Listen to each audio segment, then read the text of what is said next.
আমবাড়িতে অগ্নিকাণ্ডের ঘটনা। ভস্মীভূত একটি বাড়ির ৩টি ঘর, বিধ্বংসী আগুনে পুড়ে ছাই হয়ে গিয়েছে ঘর সহ সমস্ত আসবাবপত্র থেকে শুরু করে প্রয়োজনীয় নথি। রবিবার রাতে ঘটনাটি ঘটেছে রাজগঞ্জ ব্লকের আমবাড়ি সংলগ্ন ৯ নম্বর কলোনি এলাকায়। আজ সেই অগ্নিকাণ্ডের ঘটনাস্থল পরিদর্শন করলেন রাজগঞ্জের বিধায়ক খগেশ্বর রায়। পরিবারটিকে সহযোগিতার আশ্বাসও দেন তিনি।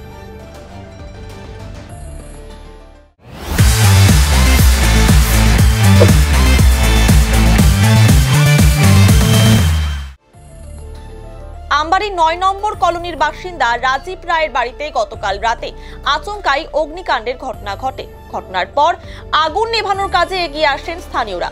পরে ফুলবাড়ি থেকে একটি দমকলের ইঞ্জিন পৌঁছে আগুন নিয়ন্ত্রণে আনে। বাড়ির মালিক রাজীব রায় জানান, আমি সামান্য শ্রমিকের কাজ করে সংসার চালাই। গতকাল আগুনে সবকিছু পুড়ে ছাই হয়ে গেছে। বাড়ির জমির কাগজ থেকে শুরু করে প্রয়োজনীয় নথি, সোনা এবং গতকাল ব্যাংক থেকে তুলে আনা প্রায় ১,২৫,০০০ টাকাও পুড়ে গিয়েছে। হট করে ঘটে আগুন লেগে গেছে। আমি তো বাড়িতে ছিলাম না, তাই আইসে দেখি ৮টা ইমার্জেন্সি কাজ ছিল। আইসে দেখি ঘরের মধ্যে আগুন লেগে গেছে, সব অলরেডি সব শেষ হয়ে গেছে। আইসে বাড়িতে পৌঁছার পরে তারপরে দেখি সুকে মুখে যা ডকুমেন্ট আছে, যা কিছু ডকুমেন্ট আমাদের জমিনের কাগজ যা আছে সব শেষ হয়ে গেছে। এই ৩টা ঘর এই ছিল, আমার ১.৫ ভরি সোনা ছিল সুকে গডরেজের মধ্যে, ওটাও পুড়ে শেষ হয়ে গেছে। আর ওখানে ১ লাখ ইসে ছিল ২৫,০০০, ওটাও পুড়ে শেষ হয়ে গেছে। জামা কাপড় যা আছে সব শেষ।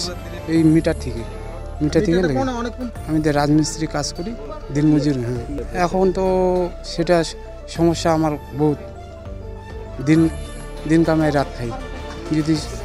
যদি সব সুবিধা করে আমাদের সরকার থেকে, সেটা ভালো হয়। গরিব লোক। আমাদের ৯ নম্বর কলোনি বুধবিনাগুড়ি অঞ্চলের খুব প্যাথেটিক ঘটনা। ও সন্ধ্যাবেলা চা বানাচ্ছিল, যেটা পরে জানতে পারলাম সন্ধ্যাবেলা চা বানাচ্ছিল, গ্যাস সিলিন্ডার থেকে রান্না করে আগুন লেগে পুরো ঘরটা পুরো ছাই হয়ে যায়। আজকে এখানে দেখুন যে একটা যে খাবার খাবে, একটা চালের দানা অবধি নেই, সব পুরো শেষ। মোটামুটি কালকে ৮টা, ৭:৩০ থেকে ৮টার মধ্যে এই ঘটনা। ৪-৫টা একটা বাড়িতে ঘর ছিল, সেগুলো সব পুরো ছাই।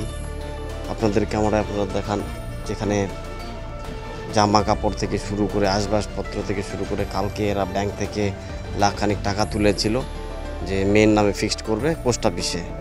সেই টাকার কিছু অংশ আছে, তাছাড়া সব পুরো ছাই হয়ে গেছে।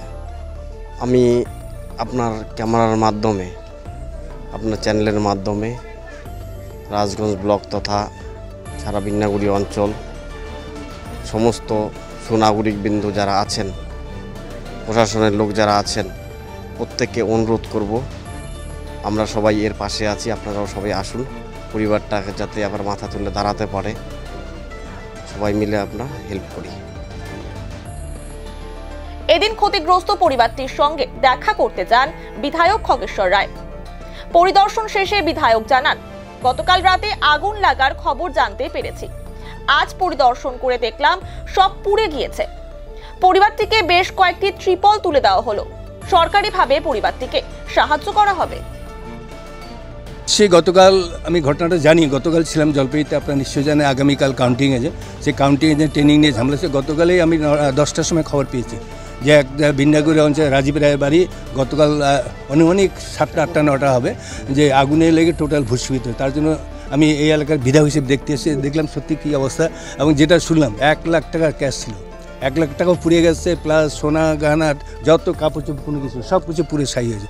তার জন্য আমি দেখতে এসেছি যতটুকু পারি বিধায়ক হিসেবে কীভাবে সাহায্য করা যায়। এবং নিশ্চয়ই আগামী দিন, এবং এখান থেকে আমি বিডিওকে ফোন করলাম, বিডিওকে ফোন যে সরকারি আর্থিক সাহায্য পাইতে কী কী দরকার সে অলরেডি বলে দেয়। সে বাড়ির মালিককে অলরেডি বলে দিলাম। এখানকার প্রধান সমিতিউদ্দিন আছে, পঞ্চায়েত ভবানী আছে, কানাইলাল বিশ্বাস, তুষার আছে, সবাইকে বলে দেওয়া হলে যাতে ইমিডিয়েট আজকের মধ্যে দরখাস্ত করে যাতে সরকারি যেগুলো সুযোগ সুবিধা আছে প্রত্যেকটা সুযোগ সুবিধা থেকে যেন বঞ্চিত না হয়, যাতে এই সুযোগ সুবিধাগুলো পায়, তার জন্য আমি নিজে দেখতে এসেছি।